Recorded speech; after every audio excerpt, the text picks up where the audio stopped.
Assalamualaikum warahmatullahi wabarakatuh. Perkenalkan, nama saya Natasha Yusnia Tantri dari program D3 Rekam Medis reguler 2 dengan NRP 222-32960. Di sini saya akan menjelaskan tentang sistem pencernaan dengan dosen pengampu Bapak Hendri Didiharto, Eskep Nurse, MPD. Ada yang tahu di sini apa itu sistem pencernaan? Nah, sistem pencernaan adalah proses yang dilakukan oleh sistem organ pencernaan untuk mengolah makanan agar dapat diserap nutrisinya dan diubah menjadi energi.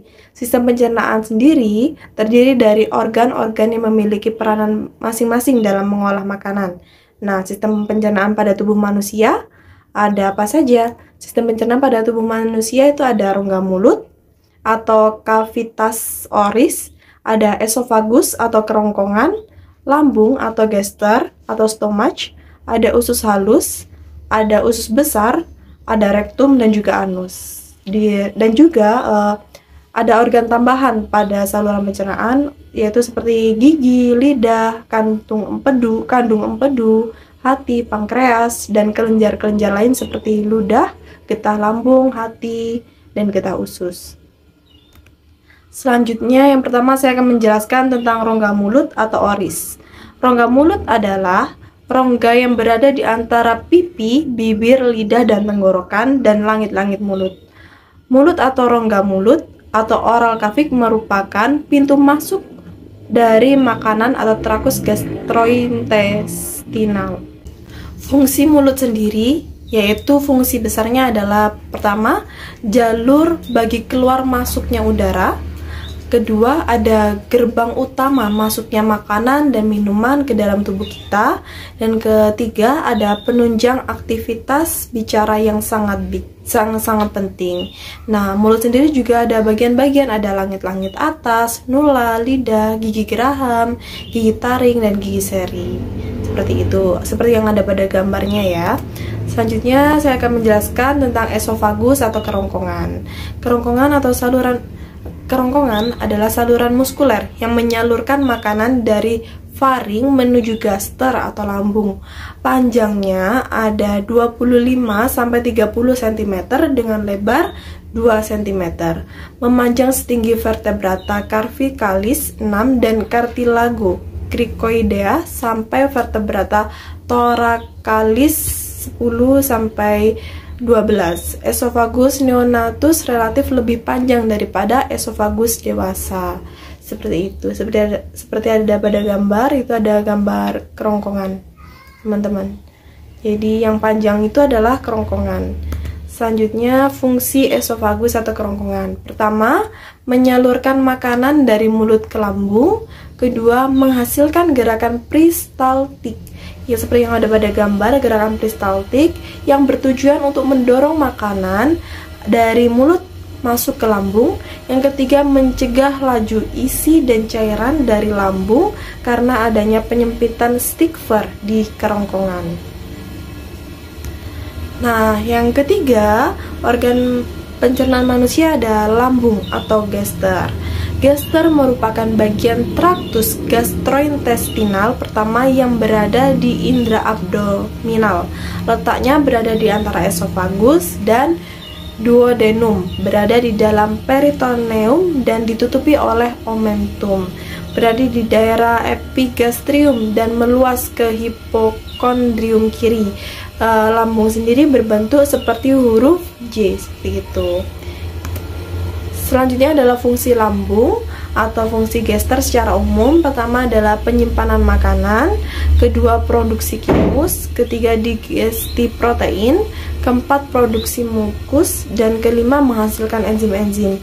Enzim yang dihasilkan pada lambung ada enzim pepsin, enzim lipase, ada asam klorida atau HCI, dan hormon gastrin yang semuanya memiliki fungsi masing-masing. Ada enzim pepsin yang memecahkan protein dalam makanan menjadi partikel-partikel yang lebih kecil seperti peptida dan asam amino. Kedua ada enzim lipase yang memecahkan lemak menjadi asam lemak dan gliserol atau zat gula yang mengandung alkohol. Ada selanjutnya ada asam klorida, berfungsi memecahkan protein dan melawan virus atau bakteri pada makanan. Yang keempat ada hormon gastrin yang berfungsi merangsang produksi asam lambung dan membantu pergerakan lambung saat mencerna makanan. Keenam, fungsi selanjutnya adalah produksi faktor intrinsik, suatu glikoprotein yang disekresi sel parietal. Selanjutnya adalah usus halus atau intestinum tenue. Usus halus ini merupakan saluran berkelok-kelok yang panjangnya sekitar 6-8 meter dengan lebar 25 mm dengan banyak lipatan yang disebut villi atau jonjot-jonjot usus. Villi sendiri berfungsi memperluas daerah penyerapan usus halus sehingga sari-sari makanan dapat diserap lebih banyak. Di dalam tiap villi terdapat pembuluh darah kapiler dan lakteal yang berfungsi untuk transport makanan yang terabsorpsi. Di antaranya ada absorpsi karbohidrat, protein, dan lemak. Selanjutnya ada usus halus yang menghubungkan lambung dengan sekum kolon, seperti itu. Ini ada fungsi usus halus. Fungsi usus halus yaitu pertama adalah menyerap nutrisi dari makanan. 90% pencernaan dan penyerapan makanan terjadi di usus halus. Kedua adalah mencerna makanan. Usus halus juga menyerap nutrisi dari makanan seperti lemak, karbohidrat, protein, vitamin, dan mineral. Kemudian diserap dan dialirkan ke dalam darah. Kedua adalah memudahkan nutrisi digunakan oleh tubuh. Usus halus menerima enzim pencernaan dari pankreas dan empedu, lalu menghancurkan makanan dengan enzim pencernaan tersebut, sehingga memudahkan lebih mudah dicerna dan digunakan oleh tubuh. Ketiga adalah menetralkan makanan, yaitu duodenum mengeluarkan hormon sekretin, dibantu pankreas dan menetralkan makanan dari lambung yang bersifat asam sebelum mencapai jejunum. Keempat adalah membantu menjaga keseimbangan dan cairan dan elektrolit, yaitu usus halus membantu menjaga keseimbangan cairan dengan menyerap 80% air yang dicerna oleh tubuh dan juga menyerap elektrolit. Contoh seperti natrium, kayak gitu. Kelima adalah berperan dalam sistem kekebalan tubuh. Usus halus membantu melawan bakteri penyakit yang tertelan dalam makanan dan memobilisasi sel sistem kekebalan tubuh kita. Nah, selanjutnya ada usus besar atau intestinum major. Usus besar adalah bagian usus antara usus buntu dan rektum. Jadi letaknya di antara bagian usus halus, usus buntu dan juga rektum, yaitu menghubungkan ileum dengan rektum. Panjangnya sekitar 1,5 meter atau 5-8 kaki dengan diameter 6,3 cm. Kolon terbagi menjadi cecum, kolon, dan juga rektum, seperti itu. Fungsi usus besar sendiri yaitu menyerap nutrisi, contoh seperti vitamin K dan air dari makanan dan minuman yang kita konsumsi. Kedua, mengolah sisa makanan dan minuman dengan bantuan bakteri baik di dalam usus.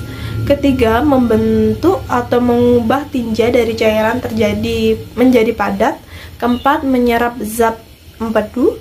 Kelima, menyimpan tinja yang dibuang. Dan yang terakhir, membuang tinja keluar dari tubuh. Komposisi fase sendiri yaitu 3/4 air, 1/4 padat, yaitu meliputi bakteri mati 30%, lemak 10-20%, bahan anorganik 10-20%, protein 2-3%, dan serat makanan yang tidak tercerna dan konstituen kering. Seperti itu. Warna coklat pada fase sendiri yaitu dalam fase juga ada warnanya yaitu terjadi karena sterkobilin dan juga urobilin. Sterkobilin yaitu zat warna pada fases dan beberapa diserap kembali oleh darah. Terdapat di getah empedu atau hati, dan juga ada urobilin, zat yang diserap kembali oleh darah dibuang melalui ginjal sehingga membuat warna pada urin. Yang terakhir ada bau fases, yaitu tergantung flora bakteri kolon dan jenis makanan yang dimakan. Jadi jenis makanan juga mempengaruhi bau pada fases kita. Selanjutnya yang terakhir adalah rektum dan anus. Jadi di situ ada anus itu yang di bagian bawah sendiri dan rektum itu yang di atasnya itu. Nah, rektum adalah sebuah ruangan dengan panjang sekitar 12-15 cm yang berada di antara ujung usus besar atau setelah kolon sigmoid atau turun dan berakhir di anus. Fungsi rektum sendiri adalah menyimpan fases untuk sementara waktu, memberitahu otak untuk segera buang air besar dan membantu mendorong fases sewaktu buang air besar. Yang ketiga adalah ketika rektum penuh dengan fases, maka rektum akan mengembang dan sistem syaraf akan mengirim impuls atau rangsangan kepada otak sehingga timbul keinginan untuk buang air besar. Nah, itu adalah sistem pencernaan pada tubuh manusia yang saya jelaskan. Mungkin cukup sekian dan terima kasih yang bisa saya jelaskan. Kurang lebihnya saya mohon maaf. Wassalamualaikum warahmatullahi wabarakatuh. Terima kasih.